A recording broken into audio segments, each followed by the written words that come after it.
بسم اللہ الرحمن الرحیم۔ ایک یا دو دن سے حضرت مولانا محمود مدنی صاحب دامت برکاتہم کے بارے میں ویڈیو بہت رواں دواں ہے۔ محمود مدنی صاحب جو اسد الدین اویسی صاحب کے خلاف جو بولے باتیں وہ سراسر بیکار ہیں، بے بنیاد ہیں، اس کی کوئی حقیقت نہیں ہے۔ اسد الدین اویسی صاحب کے پروگرام میں جو مجمع جمتا ہے اور جو ریلی جو نکلی اس میں جمع ہونے والوں کو پاگل کہہ رہے ہیں، حالانکہ وہ مجمع نبی کریم صلی اللہ علیہ وسلم کی محبت میں جمع ہوا۔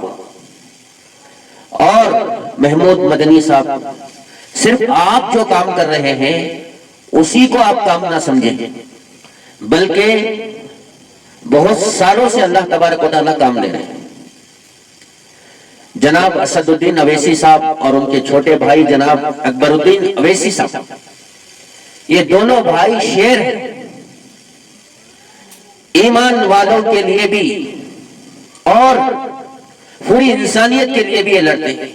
انسانیت کے حقوق کے لیے یہ پارلیمنٹ میں آواز اٹھانے والے یہ دو بھائی ہیں۔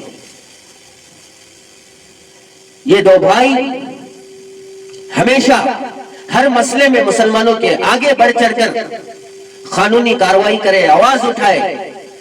اس وقت محمود مدنی صاحب آپ خاموش بیٹھے تھے، جب یہ کام کر رہے ہیں تو ان کے خلاف آپ بیانے دے رہے ہیں، آپ انٹرویو میں ان کے خلاف باتیں کر رہے ہیں۔ آپ اپنا کام کرو جو آپ کے لیول کا کام ہے، یہ جو ہے ان کے لیول کا کام کر رہے ہیں۔ اب ان کے خلاف باتیں منانا، ان کے پروگرام میں، ان کی ریلی میں جو لوگ جمع ہوئے ہیں وہ پاگل ہیں، ان کو تلنگانہ میں رہنا چاہیے، آندھرا میں رہنا چاہیے، آپ کون ہوتے ہیں ڈیسائیڈ کرنے کے لیے؟ ارے بھائی، کوئی بھی کسی بھی اسٹیٹ میں چناؤ لڑ سکتا ہے، اس کا حق ہے۔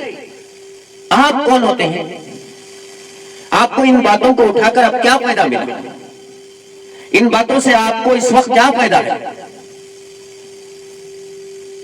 آپ بھی کام کر رہے ہیں، ہمیں اس سے کوئی انکار نہیں، لیکن ان کے خلاف جو بولے آپ، یہ بات کہاں تک درست؟ جب نبی کریم صلی اللہ علیہ وسلم کی شان میں گستاخی ہوئی، آپ لوگ صرف زبانی یا وہ بھی بولے یا نہیں بولے مجھے تو معلوم نہیں، عملی طور سے جو آواز اٹھائے ان کا نام ہے اسد الدین اویسی صاحب۔ عملی طور سے جو آواز اٹھائے ان کا نام ہے اسد الدین اویسی۔ یہی وہ آدمی ہے جو بابری مسجد کی آواز بلند کرنے والے سب سے زیادہ،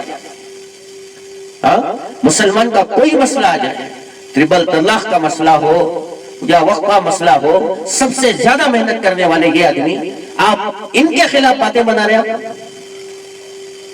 میں محمود مدنی صاحب سے درخواست کرتا ہوں آپ کی ان باتوں سے آپ جناب اسد الدین اویسی صاحب سے رجوع کریں، ان سے معافی مانگیں، کیونکہ آپ جو بات کیے ہیں وہ بالکل درست نہیں ہے۔ اسد الدین اویسی صاحب محنت کے پہاڑ ہیں، وہ محنت کر رہے ہیں، ہمارے ملک کی فکر ان کے سینے میں سمائی ہوئی۔ اگر وہ تلنگانہ میں محنت صرف کریں تو ہمارے ہندوستان میں جو کہیں بھی مسلمانوں کو ضرورت پڑ جائے تو آواز اٹھانے والوں میں سے سب سے پہلی آواز اسد الدین اویسی صاحب کی ہوتی ہے۔ آپ ان کو کہہ رہے ہیں کہ آپ کو تلنگانہ تک رہے، آندھرا تک رہے، بہتر ہوگا۔ یہ آپ کی بات کہاں تک درست ہے آپ سوچیں، فوراً اس بات سے آپ جناب اسد صاحب سے رجوع کریں، کیونکہ یہ باتیں آپ کی زبان سے اچھی نہیں لگتی۔